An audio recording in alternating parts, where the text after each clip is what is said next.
সকলোকে সুপ্ৰভাত জনাইছোঁ। মই আজি আকৌ এবাৰ আহিলোঁ আমাৰ ঘৰৰ পিছফালে মাকৈ খেতি ডৰালৈ। মাকৈ খেতি পুৰা ওখ হৈ গৈছে এতিয়া, একদম এয়া দেখিছে কিমান ওখ হৈছে। আৰু প্ৰতিডাল গছতে এতিয়া মাকৈ গুটি লাগিছে। তাকে অকণমান ভিডিঅ'টো বনাইছোঁ, আপোনালোকৰ লগত শ্বেয়াৰ কৰিয়ে থাকোঁ যেতিয়া। আজিও অকণমান বনাই দিছোঁ, আপোনালোকক দেখুৱাওঁ। আমাৰ মাকৈ এই যে এতিয়া গুটি ধৰিছে।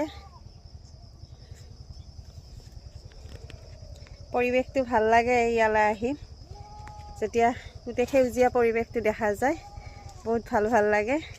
আৰু এনেকৈ ঘৰলৈ আহিলে পিছফালে বাৰু আহোঁৱে এপাক, আৰু তাকে অকণমান ভিডিঅ' আপোনালোকক বনাই দি থাকোঁ আৰু মাজে মাজে।